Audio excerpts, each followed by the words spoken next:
네, 하나님 말씀은 역대상입니다. 역대상. 역대상은 구약 성경 한 중간쯤에 있는데요. 시편 전에 있습니다. 시편 전에 보면 역대상 22장 6절 말씀부터 19절 말씀까지 말씀보겠습니다. 역대상 22장 6절입니다. 제가 가지고 있는 성경은 523쪽입니다. 구약 성경. 네. 역대상 22장 6절입니다. 다윗이 그의 아들 솔로몬을 불러 여호와 이스라엘의 하나님을 위하여 전을 건축할 것을 부탁하며 솔로몬에게 말하였다. 내 아들아, 내가 여호와 내 하나님의 이름을 위하여 전을 건축할 마음이 있었으나 여호와의 말씀이 내게 임하여 이르시기를 네가 피를 많이 흘리고 큰 전쟁을 치렀다. 네가 내 앞에서 땅에 많은 피를 흘렸으니 내 이름을 위하여 전을 건축하지 마라. 보아라, 한 아들이 내게서 태어날 것이니 그는 평안의 사람이 될 것이다. 내가 그로 사방 모든 대적들로부터 평안을 누리게 하겠다. 그의 이름을 솔로몬이라 하여라. 내가 그의 생전에 평화와 안정을 이스라엘에게 주겠다. 그가 내 이름을 위하여 전을 건축할 것이니 그는 나의 아들이 되고 나는 그의 아버지가 될 것이다. 내가 그의 나라의 왕위를 이스라엘 위에 영원히 굳게 세워주겠다 라고 하셨다. 이제 내 아들아, 여호와께서 너와 함께 하시기를 원한다. 네가 형통하여 여호와께서 너에 대하여 말씀하신 대로 여호와 네 하나님의 전을 건축하여라. 부디 여호와께서 네게 지혜와 명철을 주셔서 너로 이스라엘을 다스리게 하시고 여호와 네 하나님의 율법을 지키게 하시기를 바란다. 만일 여호와께서 이스라엘에 대하여 모세에게 명령하신 모든 규례와 법도를 지켜 행하면 네가 형통할 것이다. 강하고 담대하여라. 두려워하지 말고 놀라지 마라. 보아라, 내가 어려운 중에서도 여호와의 전을 위하여 금 10만 달란트와 은 100만 달란트를 너무 많아 그 무게를 다할 수 없을 만큼의 놋과 철을 준비하고 또 목재와 석재도 준비하였으나 내가 더 보태야 할 것이다. 또 내게는 일꾼들 곧 채석공과 석공과 목수와 각종 일에 능숙한 모든 기술자들이 많이 있고 금과 은과 놋과 철이 셀 수도 없이 많으니 일어나 일하여라. 여호와께서 너와 함께 계실 것이다. 다윗이 또 이스라엘의 모든 지휘관들에게 그의 아들 솔로몬을 도우라고 명령하기를 여호와 너희 하나님께서 너희와 함께 계시지 않느냐? 주께서 사방에서 너희에게 평안을 주시지 않았느냐? 여호와께서 이 땅의 주민들을 내 손에 붙여서 이 땅으로 여호와와 그분의 백성 앞에 복종하게 하셨다. 너희는 마음과 목숨을 바쳐서 여호와 너희 하나님을 구하고 일어나 여호와 하나님의 성소를 건축하며 여호와의 언약궤와 하나님의 거룩한 기구들을 가져와서 여호와의 이름을 위하여 건축한 전에 들여 놓아라 하였다. 그랬습니다. 예. 오늘 지금 읽은 역대상 22장 6절부터 19절의 말씀의 제목은 여러분 주보에도 있는 것처럼 일어나 일하여라. 여호와께서 너와 함께 계실 것이다 라고 하신 16절의 말씀을 제목으로 삼았습니다. 금과 은과 녹과 철이 셀 수도 없이 많으니 일어나 일하여라. 여호와께서 너와 함께 계실 것이다. 그랬습니다. 다윗이라고 하는 사람은 주전 약 1000년경의 사람입니다. 지금으로부터 한 3000년 전 사람이죠. 네. 그리고 다윗이 이렇게 고고학자들에 의하면 대충 이렇게 연대를 계산하면 대충입니다. 확실하진 않고 약 주전 1040년경 다윗이 출생한 것으로 봅니다. 그래서 이제 출생해서 다윗이 50세 때, 50세인 약 주전 990년경에 다윗이 솔로몬을 낳았습니다. 솔로몬은 다윗의 아들들 중에 첫째 아들이 아닙니다. 솔로몬은 넷째 아들입니다. 넷째예요. 밧세바라고 하는 여자를 통해서 솔로몬을 낳았죠. 솔로몬은 넷째였고 또 어떻게 보면 좀 연약한 아들이었습니다. 형들이 너무 잘났어요. 형들이 너무 잘나가지고 셋째 형 압살롬 같은 사람은 참 희대의 인물입니다. 얼마나 잘났고 잘생기고 이스라엘 전 국민들에게 인기가 대단한 그러한 참 호남입니다. 그러나 압살롬은 아버지를 배신하고 처참하게 이제 죽게 되죠. 솔로몬이 이제 왕이 되는데요. 솔로몬 나이가 이제 20세 때 주전 약 970년경 아버지가 돌아가시고 970년경에 이제 다윗이 나이 70세에 세상을 떠나죠. 세상을 떠나고 그 다음에 이제 솔로몬이 나이 20세에 왕으로 즉위합니다. 그리고 4년이 지난 주전 약 966년에 이제 솔로몬 성전을 기공합니다. 그리고 7년 뒤에 주전 약 946년에 성전이 이제 완공이 되죠. 그 솔로몬 성전이라고 하는 것은 큰 의미가 있습니다. 솔로몬 성전 이전에는 장막이라고 해도 장막 성전이었어요. 장막 성전이라 그래가지고 그걸 회막이라고도 하고 성소라고도 하고 그렇게 불렀죠. 하나님께서 모세를 통해서 이렇게 지으라고 말씀하신 대로 이렇게 장막 성전을 지었죠. 그래서 이제 건물을 지은 겁니다. 솔로몬이 건물을 짓는데 다윗이 그 하나님의 성전을 건축하고 싶은 그 열망이 있었어요. 간절한 마음.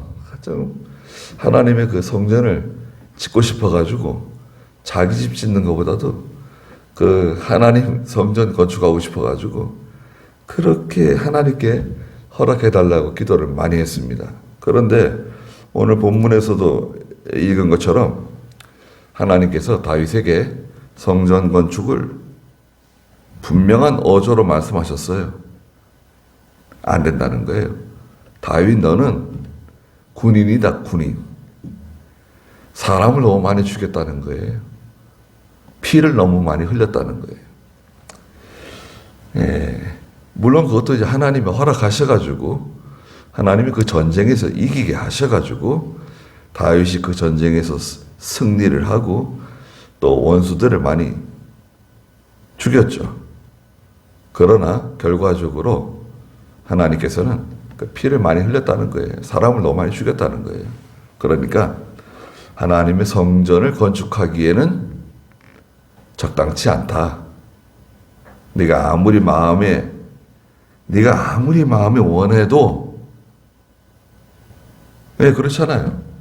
하나님의 일이고 선한 일이고 좋은 일이지만 또 내가 아무리 원해도 하나님이 허락하지 않으면 그냥 안 되는 거예요. 그냥 일이 안 돼요.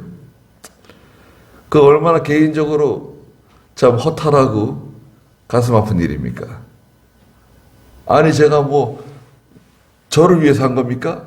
다 하나님을 위해서 한 거고 하나님의 명령을 따라서 한 거고 이스라엘을 위해서 제가 이렇게 고생하고 수고하고 여러 번 죽을 뻔하면서 이렇게 하나님의 일을 하고 믿는 일 잘하고 명령 순종했는데 아니 왜 나한테 그 성전 건축의 기회를 허락하지 않는 겁니까? 따질 만도 한데 다윗은 하나님의 그 뜻을 받아들였어요.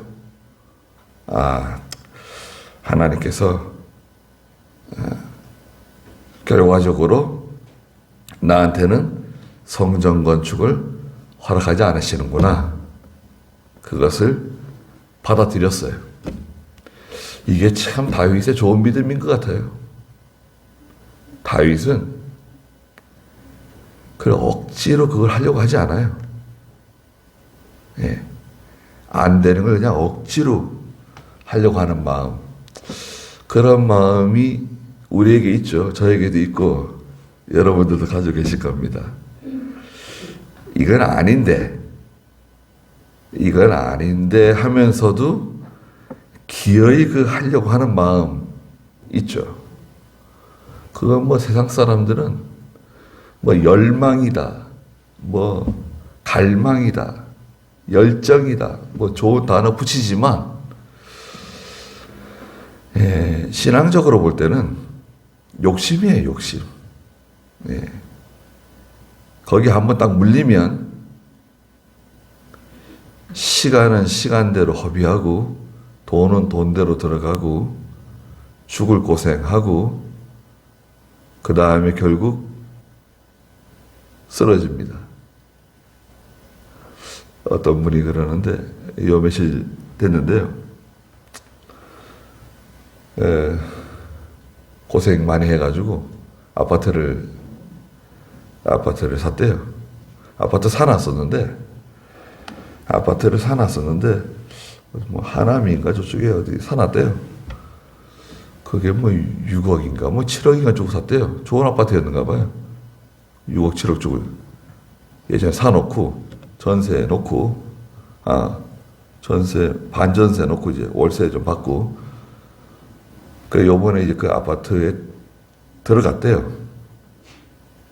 근데 지금은 그게 6억인가 7억 주고 산 게 뭐 한 17억인가 뭐 그렇게 된대요. 지금 그렇게 올랐어요.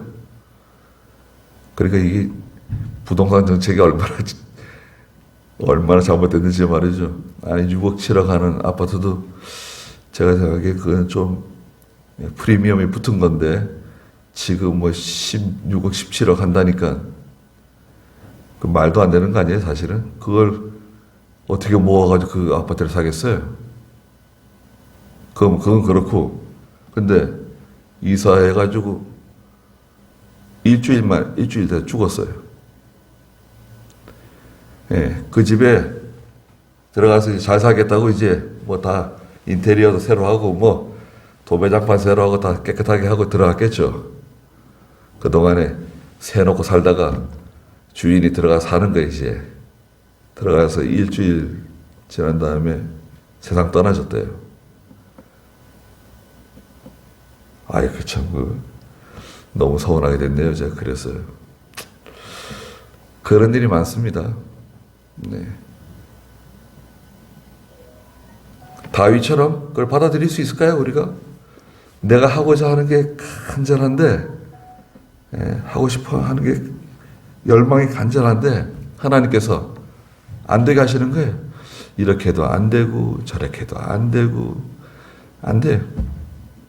그럼 어떻게 하죠? 그냥 막 악으로 하는 거예요. 기어이? 그건 욕심이에요. 하나님 뜻대로 하십시오. 하나님 마음대로 하세요. 저는 잘 돼도 상관없고 잘 안 돼도 상관없습니다. 예. 내가 하는 일이, 여러분 보세요. 내가 하는 일이 잘 돼도 상관없고 잘 안 돼도 상관없습니다. 하나님께서 원하시는 대로만 되기를 원합니다. 저야 뭐 그냥 주일 지키고 하나님 섬기고 기도하면서 하나님 의지하면서 남은 여생을 살 수만 있다면 그것을 만족합니다. 그러면 되잖아요. 그러면 되는 거 아닌가요? 그 다윗이 이제 나이가 많아가지고 늙었어요.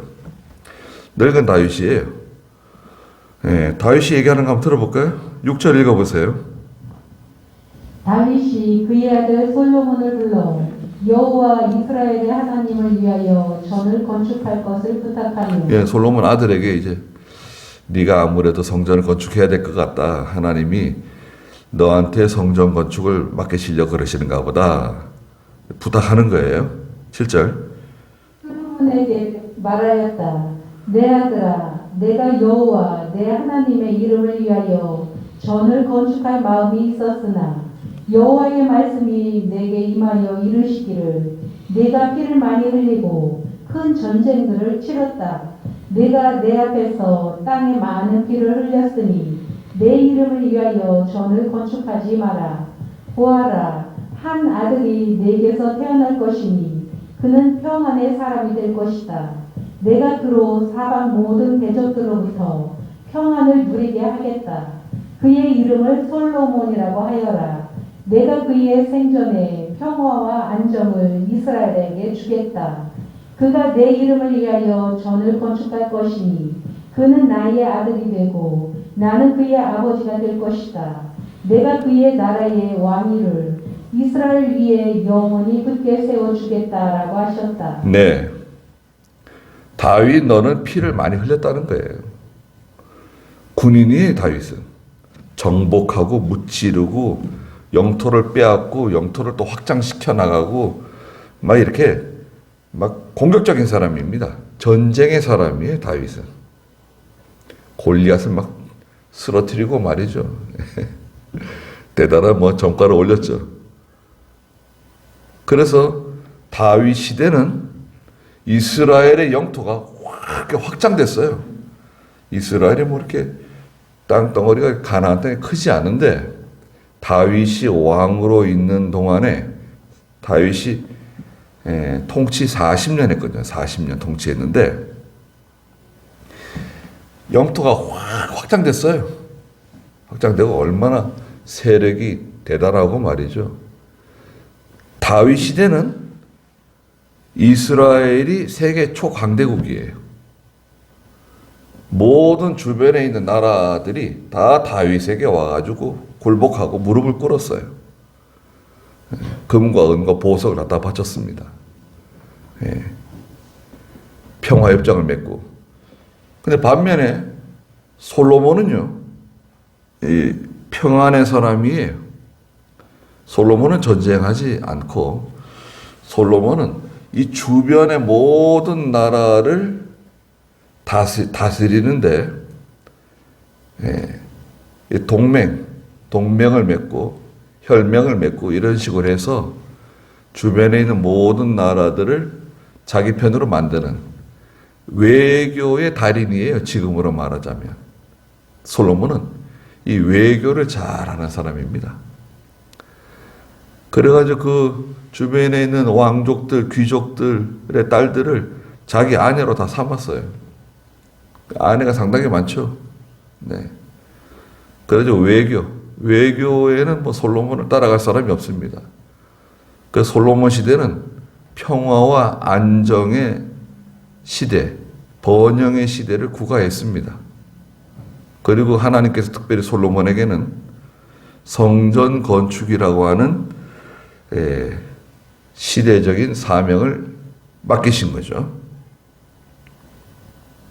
10절에 보시면 그가 내 이름을 위하여 전을 건축할 것이니 그는 나의 아들이 되고 나는 그의 아버지가 될 것이다. 예. 그는 나의 아들이 되고 나는 그의 아버지가 될 것이다. 하나님에게 온전히 속한 사람, 하나님께 온전히 이용당하는 사람인데 이 솔로몬에게 하신 이 말씀은 장차 예수 그리스도를 통해서 하나님의 구원 운동, 하나님의 택한 백성들을 다 구원하실 것을 예표적으로 보여주시는 말씀입니다. 이런 단어는요, 하나님이 그냥 말씀하시는 게 아니에요. 그는 나의 아들이 되고 나는 그의 아버지가 될 것이다 라고 하는 것은 그리스도에게 해당하는 언어예요. 단어예요. 근데 왜 솔로몬에게 사용했느냐 하면 솔로몬을 예표적으로 하나님이 보여주신 거예요. 그리고 또 말씀하셨는데 내가 그의 나라의 왕위를 이스라엘 위에 영원히 굳게 세워주겠다. 솔로몬의 왕위, 이스라엘의 왕이잖아요. 그 권자, 굳게 세워주겠다. 다윗의 계통이거든요. 다윗의 계통이 왕이 되는 겁니다. 예. 첫째 왕이 사울이었지만 사울은 베냐민 지파죠. 베냐민 지파 사람인데 하나님께서 사울을 왕 세운 거 내가 후회한다. 그러면서 사울을 잘라내시고 사울이 전장에서 죽죠. 두 아들과 함께 죽었습니다. 그리고 다윗이 유다 지파 다윗이 베들레헴 출생인데 왕이 되었죠. 그리고 그 다윗 계통이 다 왕이 되는 거예요. 유다 왕이 되는 겁니다. 솔로몬, 르호보암 쭉 해가지고 이제 다윗의 후손이 유다 왕이 되었습니다.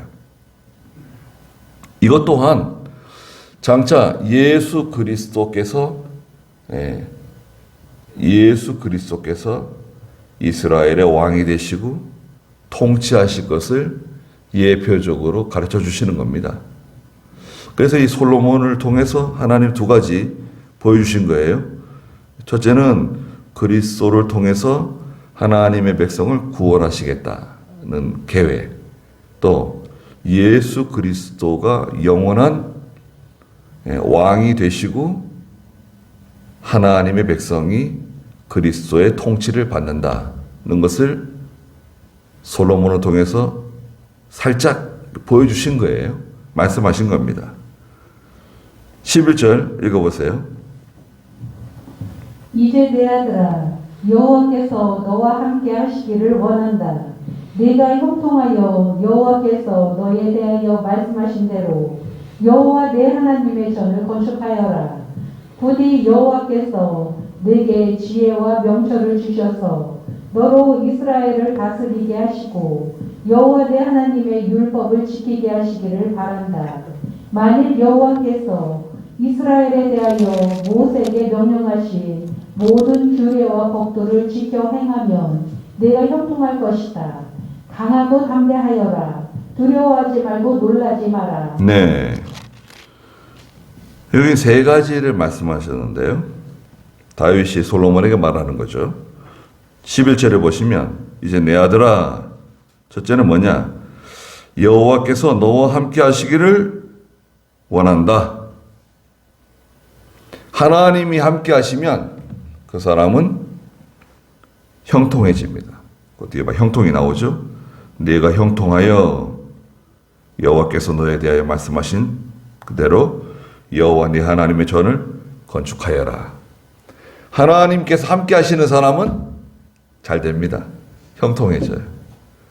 그 창세기 39장에 가면은 요셉이라고 하는 사람이 나오는데 요셉이 형들의 시기와 모함 때문에 종으로 팔려가지고 이집트에 가서 종살이 하죠. 예, 이집트 왕 파라오의 국내 대신 보디발이라고 하는 신하의 집에 종으로 팔려가가지고 종살이 합니다. 언어도 통하지 않고 아버지께 귀여움을 독차지하던 11번째 아들 요셉이 꽃과 옷을 입고 다니고 항상 말이죠. 얼마나 사랑을 받았습니까?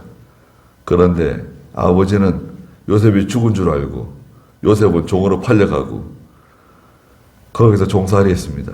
종살이 하다가 또 보디발의 아내로부터 모함을 받아가지고 감옥살이 또 했죠. 그런데 요셉이 하는 일마다 다 잘 돼요. 요셉이 보디발의 집에서 형통했다 그랬습니다. 이 일을 해도 형통하고 저 일을 해도 잘 되고 요셉이 하는 일마다 하나님이 도와주시니까 그 사람은 잘 돼요. 여러분, 우리는 나는 누가 도와줘서 참 잘 됐어. 나는 뭐 LH에 들어가가지고 잘 됐어.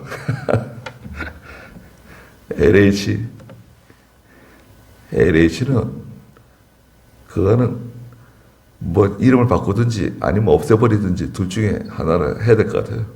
이름을 바꾸겠죠, 아무래도 나중에. 구조조정 다 하고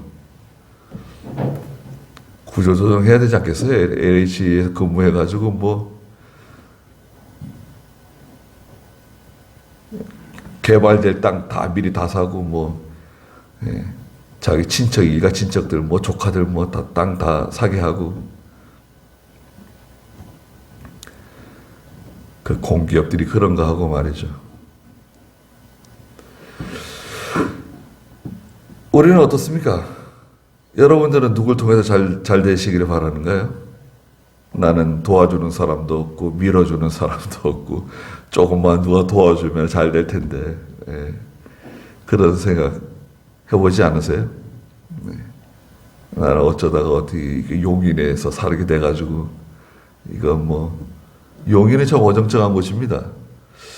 용인하고 비슷한 곳이 있는데요.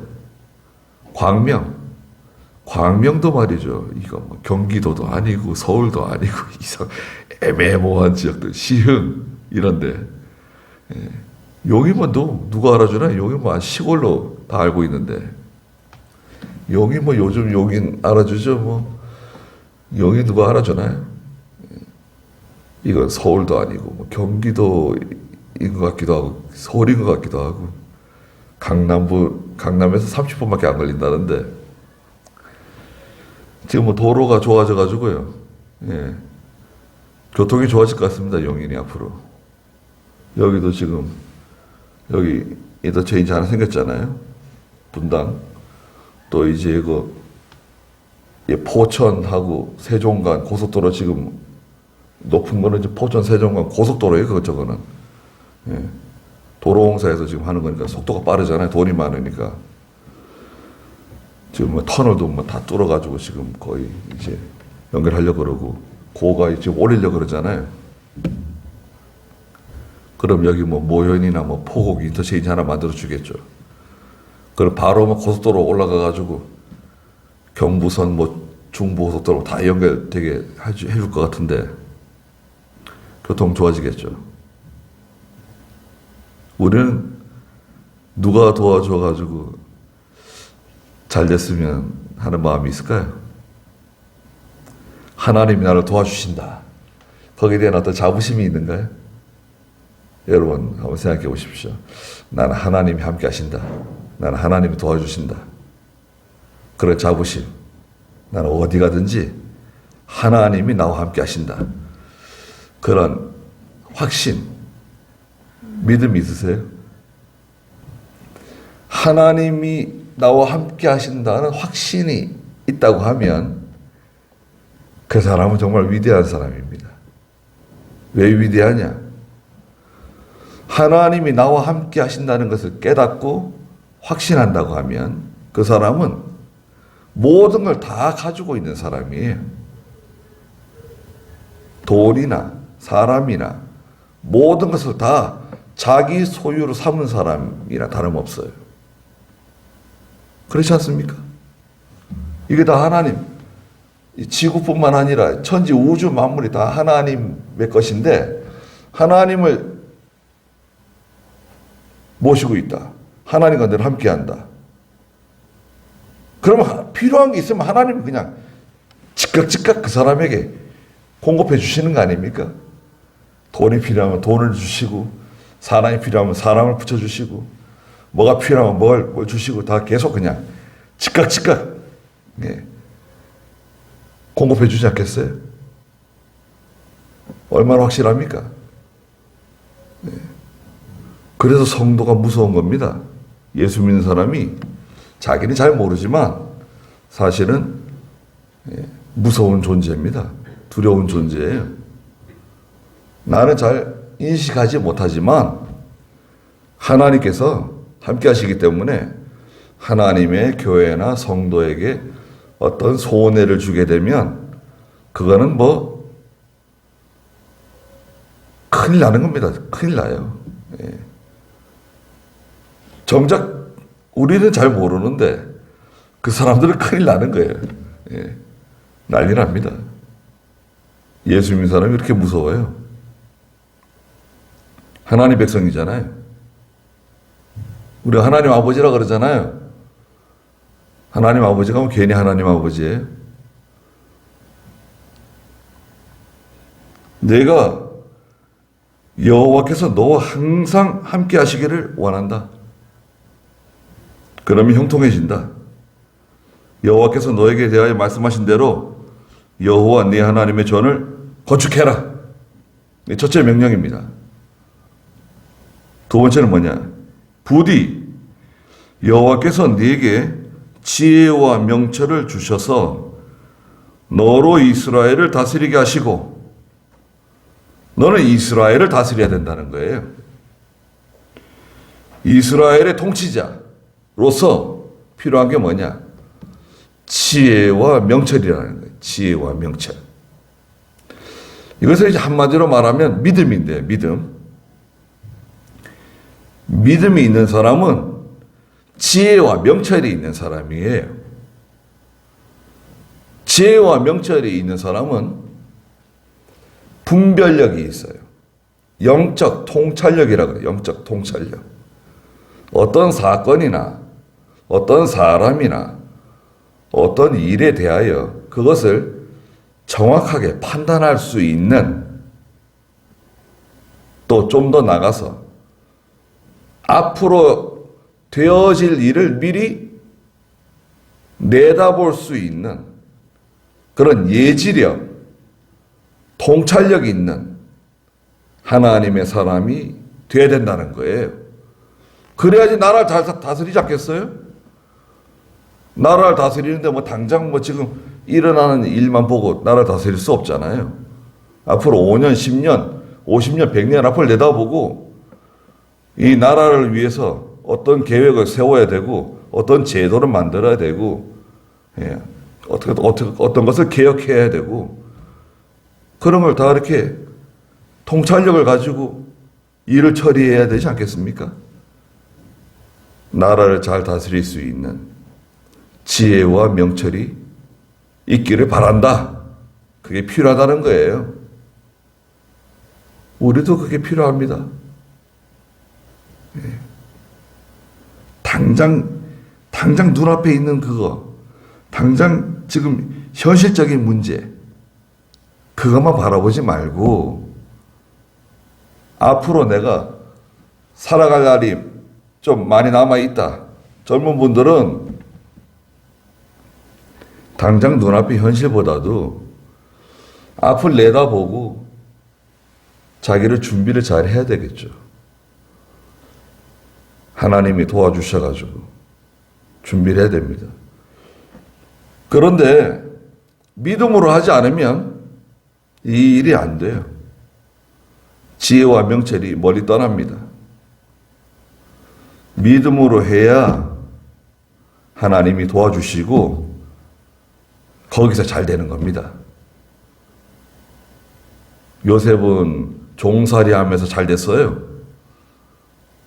우리는 보통 남의 집에 종살이 하러 들어가가지고, 우리나라로 말하면 노비인데, 노비가 돼가지고 무슨 자부심이 있어가지고 노비가 되어서 난 노비다. 보디발의 노비다. 종이다. 난 자부심이 있어.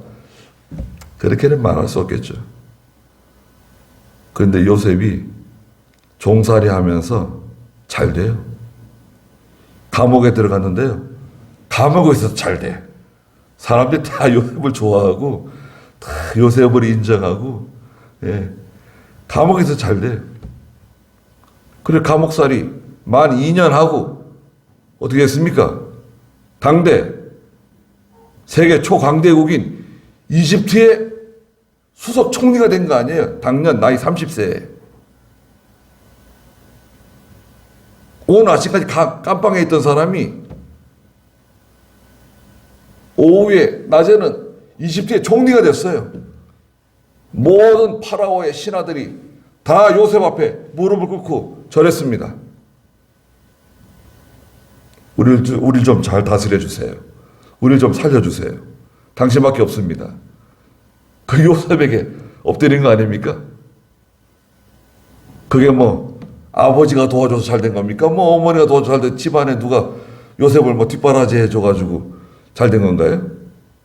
그런 거 없었습니다. 하나님이 함께 하셨고, 요셉 속에 있는 그 믿음, 지혜와 명철이 있는 사람, 그런 사람이 있으면 어디든지 인정받는 거죠. 어디든지 환영받는 겁니다. 세 번째는 뭐냐? 세 번째는 12절 중간에 있는 것처럼 여호와 내 하나님의 율법을 지키게 하시기를 바란다. 하나님 말씀 순종해야 된다는 거예요. 하나님 말씀 순종해야만 이것들이 다 잘 된다는 거예요. 앞에 게 다 이루어진다는 거예요. 형통이라고 하는 단어가 두 번 나오는데, 여기 보면은 11절에도 내가 형통하여 그랬고, 13절에도 모세의 모든 규례 법도 잘 지켜 행하면 내가 형통할 것이다. 형통이라는 단어가 두 번 나왔어요. 그런데 이제 열왕기상 2장에 가면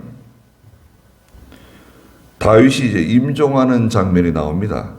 임종하는 장면에서 다윗이 솔로몬을 불러가지고 유언을 하죠. 거기서 또 형통에 대해서, 형통하는 방법에 대해서 다윗이 또 일러줍니다. 거기 한번 읽어볼까요? 열왕기상 2장 2절 3절. 나는 온 세상 사람의 길로 가니 너는 강하고 대장부가 되어라. 다시 한번 좀 읽어보시겠어요? 나는 온 세상 사람의 길로 가니 너는 강하고 대장부가 되어라. 너는 여호와 내 하나님의 명령을 지켜 그분의 길로 행하고 모세의 율법에 기록된 대로 그분의 규례와 명령과 법도와 증거들을 지켜라. 그러면 내가 무엇을 하든지 어디로 향하든지 형통할 것이다. 내가 무엇을 하든지 어디를 가든지 항상 형통할 수 있다. 형통한다. 방법이 뭐냐? 세 가지다. 첫째는 뭐죠? 네 가지인가요? 첫째는 강하고 대장부가 되라. 믿음의 대장부가 되라는 거예요. 나는 할 수가 없다. 난 약하다. 나는 못한다. 힘이 없다. 돈이 없다. 도와주는 사람이 없다. 아이, 그게 뭐예요? 내가 좀 잘 못하더라도 한번 해보겠습니다. 아니, 맡겨주시면 제가 해보죠, 뭐. 한번 해보겠습니다. 처음부터 잘하는 사람이 어디 있어요? 이스라엘 백성들이 광야길을 걸어가는데 성경에 뭐라 그랬어요? 한 번도 가보지 않은 길을 가게 될 거다. 한 번도 만나보지 못한 일들을 너희가 경험하게 될 거다. 조상들이 그런 길을 걸어간 적이 없어요. 조상들이 그런 일 만나본 적이 없습니다. 다 처음 겪는 일들. 그 길로 집어넣으셨어요. 예수 믿는 사람들은요, 대장부예요. 근데 대장부인데, 자기는 대장부인데, 자기가 대장부라면 깨닫지 못하고, 그냥 항상 연약에 쌓여가지고 어깨가 축 처져서 세상 사람들은 루저라 그래, 루저.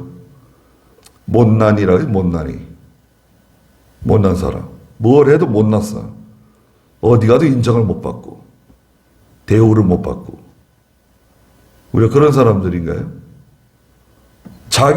자기를 잘 몰라서 그래. 우리는 하나님이 함께 해주는 사람이고 지혜와 명철이 기본적으로 깔려있는 사람들이고 뭐든지 잘 될 사람들인데 왜? 뭐가 문제인가? 두 번째는 뭐냐? 너는 여호와 네 하나님의 명령을 지키라는 거예요. 이거 보세요. 명령을 지켜야 돼요. 순종해야 돼요. 하나님 말씀 지켜야 됩니다. 그래야지 자기의 그 대장부의 본색이 드러나요. 자기 정체성이 드러나요. 명령 순종 안 하고 믿음으로 하지 않고 그냥 뭐 예배 1시간 드리는 것도 힘들어하고 기도하는 것도 제대로 뭐 감당을 못하고 뭘 하나 믿음으로 하려 그러면 시간이 없다, 뭐 힘이 없다, 뭐가 없다. 세 번째는 그분의 길로 행하라는 거예요. 그분의 길은 하나님의 뜻대로 걸어가는 것을 말해요.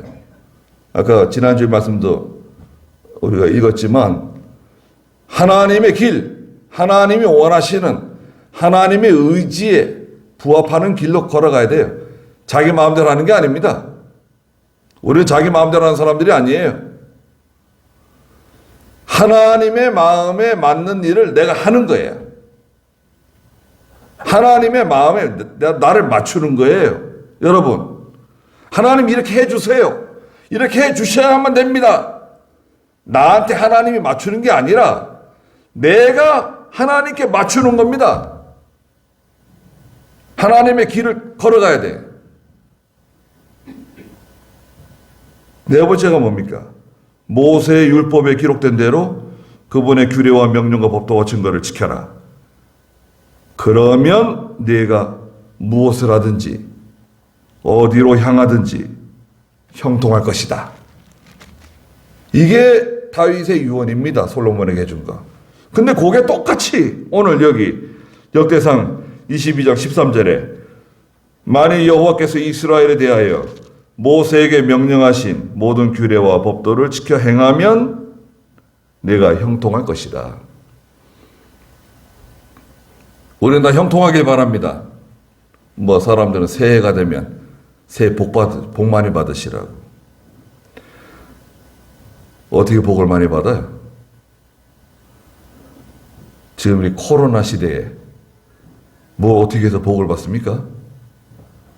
사람들은 뭐 영끌이라고 영혼까지 뭐 다 끌어다가 주식에 그냥 비트코인에 그냥 미국 사람들은 지금 마스크 벗자마자 막 돈 쓴다는데요. 그동안에 그냥 속 답답하고 거의 죽는 줄 알았는데 이젠 해방이다. 마스크 벗었다. 그냥 막 슈퍼카, 뭐 부동산, 요트 막 사들인다는데 막 돈 막 기분 낸답니다 지금. 근데 제가 봤을 때는 그렇게 하면 안 될 것 같은데. 네. 왜냐하면요. 거기에는 함정이 있습니다.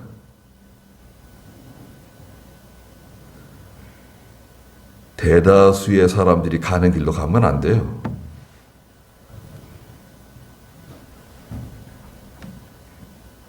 세상 사람들로 말하자면 현자들은요. 많은 사람들이 가는 길을 피합니다. 그 길은 위험한 길이라는 걸 알고 있어요.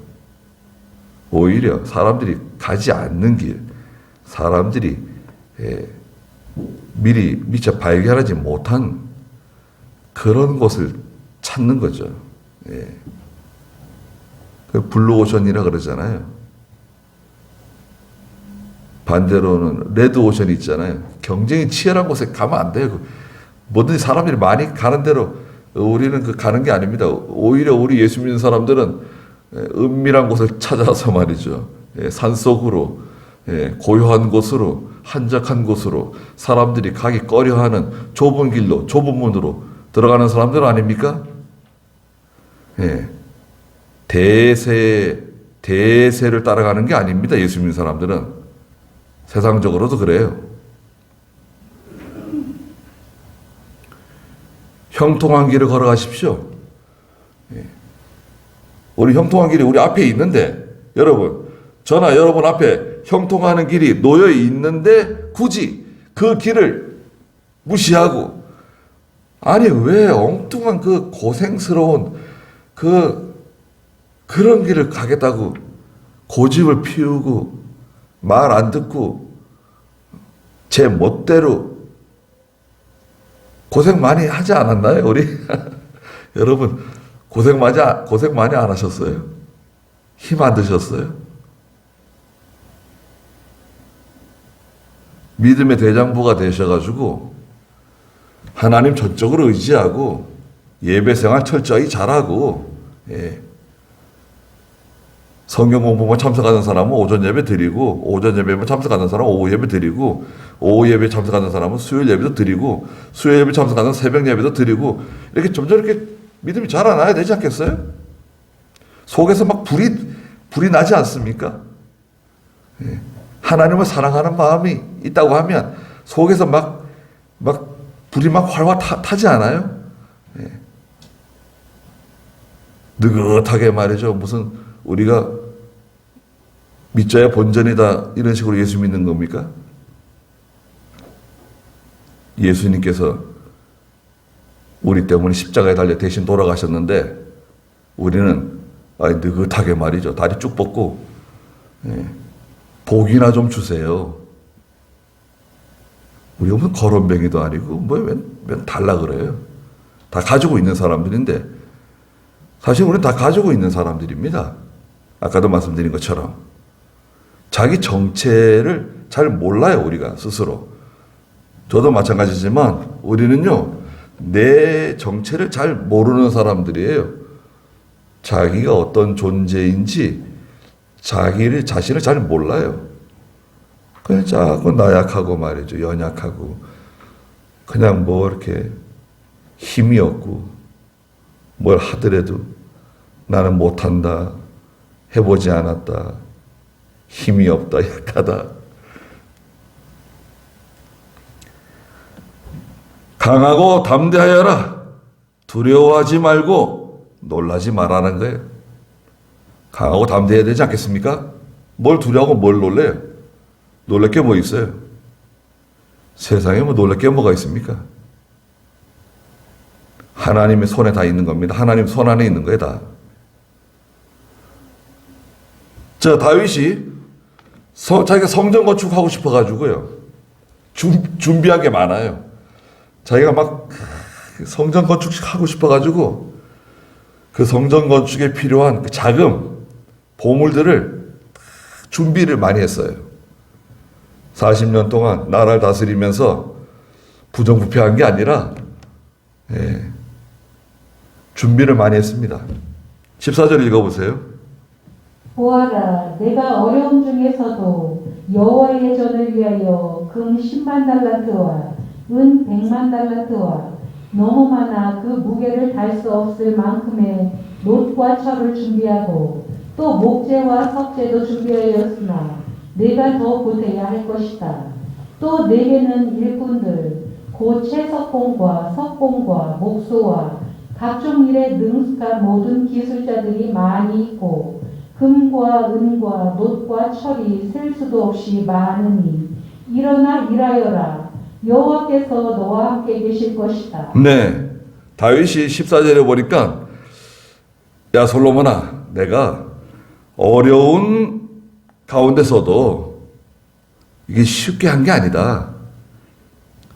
어려운 중에서도 여호와의 전을 위해서 준비한 게 있는데 뭘 준비했습니까? 금 10만 달란트. 한 달란트는요 34kg입니다. 한 달란트가. 그럼 10만 달란트면요 3,400톤이에요. 3.4톤이 아니라 3,400톤이에요. 금. 여러분 네이버 들어가서 금 시세 뜨는 것으로 계산을 해보세요. 3,400톤이면 도대체 얼마나 많은 금인가? 수십조 될 겁니다. 수십조. 아니 수십조가 아니에요. 예전에 한번 계산해 봤는데 200조인가 뭐 엄청나더라고요. 은 100만 달란트. 공 하나 더 붙여야 되네 여기는. 34,000톤. 은은 34,000톤 준비했고, 너무 많아 무게를 다할 수 없을 만큼의 놋, 철. 놋은 이거잖아요. 이게 놋입니다. 이게 놋이에요. 이거 있죠? 너무 많아서 헤아릴 수 없을 만큼 놋과 철을 준비하고, 나무도 준비하고, 석재도 준비하고, 다 준비해놨다. 그런데 말이야, 다윗이 하나 보탰어요. 근데 네가 아마 좀 더 준비해야 될 거다. 좀 부족할 거야. 아니 뭐 성전을 짓는데 뭐 어떻게 솔로몬 성전이 얼마나 화려했을지 감이 잡히잖아요.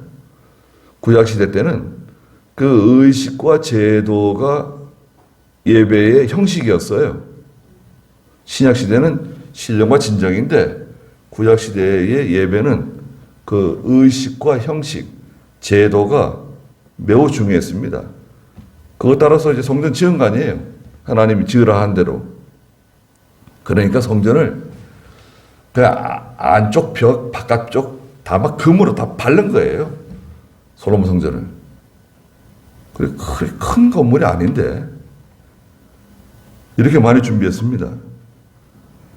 내게는 일꾼들, 채석공, 석공, 목수, 각종 일에 능숙한 모든 기술자들이 많이 있다.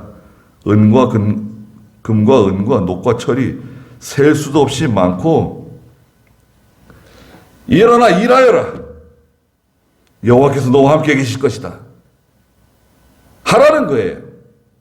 도전하고 개척하고 믿음으로 전진하고, 뭐 좌우 보고 뭐 계산 두들겨 하면서 다 하면서 이렇게 하는 게 아니에요. 도전하고 대신 기도를 많이 하고 하나님의 뜻을 찾아서 그 일에 중독돼 가지고 기도도 제대로 못하고 그냥 예배 생활도 제대로 못하고 그런 바보 같은 짓 하지 말고 믿는 일부터 잘하고 그 다음에 도전하고 개척하고 부지런하게 일하라는 거예요. 믿는 일에 손해 주면 안 돼요. 너무 바빠가지고 믿는 일을 좀 줄이고 내가 이거 하겠다. 그런 어리석은 일을 하면 안 됩니다. 그건 완전히 속는 거예요. 그렇게 하는 게 아닙니다. 바쁠수록 더 기도 많이 하고 더 잘 될수록 하나님 더 잘 섬기고 예배 생활 더 잘하고 모든 걸 철두철미하게 해야 됩니다. 믿는 생활은요 철두철미하게 해야 돼요. 느슨하게 하는 게 아닙니다. 예배 시간에 늦고 10분 전, 뭐 5분 전에 느긋하게 움직이는 거는 그건 참 세상적으로 이해하기 힘들어요. 여러분 대기업 삼성 저기 뭐 LG, SK 이런데 여러분 근무한다고 생각해 보세요. 5분 전, 10분 전에 느긋하게 회사 출근하고 그래가지고 뭐 승진하고 그렇게 할 수 있을 것 같아요. 일이 될 것 같아요. 세상 일도 눈에 불을 켜고 하는데 하나님 섬기는 일에는 느긋하게 아주 배짱으로 그건 벌써 자세가 벌써 글렀어요. 언제까지 그렇게 신앙생활 할 건가요? 젖이나 먹고 어린아이 상태에서 복은 내려주세요. 계속해서 자손 대대로. 그 욕심이 너무 지나친 거 아니에요? 하나의 복을 안 주신다는 게 아니고 이미 와 있는데 그걸 사용할 만한 능력이 되지 못해요. 복은 이미 와 있는데 그것을 발견을 못해요. 나에게 무슨 복이 와 있는지, 내가 어떤 보화를 가지고 있는지, 내가 얼마나 보배로운 존재인지 그걸 깨닫지 못하는 거죠. 그래서 결국 이제 솔로몬이 이제 성전을 짓게 되는데 다윗은 자기 신하들에게 죽기 전에 결연한 당부를 합니다. 그 당부의 내용은 뒤에 나오지만 다윗이 17절에 보면 지휘관들에게 반드시 솔로몬을 도와줘야 된다. 솔로몬을 도와줄 것. 솔로몬을 도와주면 자기들 너희도 다 잘 된다. 성전 건축하는데 적극적으로 협력을 해라. 하나님의 일에 협력하고 솔로몬이 믿음으로 하는 일에 적극적으로 도와줘라. 이게 내 유언이다. 그러면 다 잘 되는 거예요. 솔로몬만 잘 되는 게 아니라 그 신하들, 나라가 다 부흥하는 거죠. 너무 나라가 부흥해가지고요. 부귀 영화가 크게 날아가지고 솔로몬이 늙어서 결국은 이제 타락하게 되죠. 그래서 이제 솔로몬의 그 평가는 실패한 왕이 되죠. 솔로몬은 실패한 왕입니다. 실패한 사람이에요. 너무 잘 돼가지고 교만해지는 바람에 실패하게 되죠. 그러나 다윗과 이 솔로몬의 관계, 또 하나님께서 다윗을 통해서 그 참 다윗의 그 간절한 마음, 우리도 느낄 수 있잖아요. 다윗이 얼마나 그 하나님의 성전을 위해서 이렇게 열심히 준비하고 어려운 가운데서도 내가 이렇게 준비해놨다 그러면서 솔로몬에게 성전 건축을 부탁하면서 그러니까 지금 이 성전 건축이라고 하는 것은 오늘날 우리 영이 자라나는 겁니다. 여러분, 내 영이 믿음 안에서 자라나는 것, 또 전도하는 것, 하나님의 일이 잘 돼 나가는 것, 이게 성전 건축이에요. 이게 얼마나 참 영광스러운 일입니까? 이 점에 있어서 저희들은요, 오늘 새벽에도 그런 말씀을 드렸지만 이 일이 잘 되는 게 목적이 아닙니다. 여러분, 이 일이 잘 되고 돈을 많이 벌고 이게 목적이 아니에요. 그럼 뭐가 목적이냐? 하나님의 뜻대로 되기를 바라는 거예요. 우리는 내가 잘 먹고 잘 살고 뭐 건강하고 뭐 치매 안 걸리고 뭐 죽을 때 잘 죽고 그런 게 목적이 아니다 이거예요. 하나님의 일이 잘 되기를 바라는 거예요. 모든 게 다. 하나님의 뜻대로 되기를 바라는 겁니다. 저는 그렇게 생각합니다. 여러분도 그렇게 생각하시겠죠? 예. 일이 잘 되고 못 되고 이게 중요한 게 아니다 이거예요. 저는. 우리는 그겁니다. 일이 잘 되면 좋겠지만 하나님의 뜻이 고생하는 게 하나님 뜻이다. 고생하는 거예요. 이게 실패하는 게 하나님 뜻이다. 그럼 실패하는 거예요. 요셉이 종으로 팔려가는 게 하나님 뜻이다. 감옥에 들어가는 게 하나님 뜻이다. 모세가 미디안 땅에 가가지고 40년 동안 바보처럼 지내는 게 하나님 뜻이다. 그럼 그 뜻을 따라가는 거예요. 야곱이 바다나람에 가가지고 20년 동안 고생하는 게 하나님 뜻이다. 가는 거예요, 그냥. 그 기간을 다 채우는 겁니다. 그러면 하나님이 반드시 회복시켜 주세요. 인정해 주세요.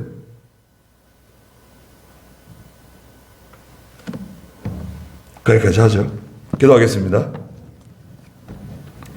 거룩하신 하나님, 다윗이 나이가 많아서 이제 임종을 얼마 남겨두지 않고 아들 솔로몬에게 성전 건축을 부탁하고 있습니다.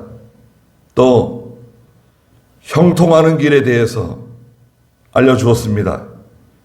너는 믿음의 대장부가 되라고 말씀하시면서 하나님의 율법을 순종하고 규례와 명령을 따라가고 하나님이 기뻐하시는 길을 온전히 따라가면 어디를 가든지 무슨 일을 하든지 반드시 잘 될 거라고 알려줬습니다. 그리고 하나님께서 지혜와 명철을 주셔서 이 일을 잘 감당할 수 있도록 나라를 잘 다스릴 수 있도록 도와주시기를 바란다고 기도해 주었습니다.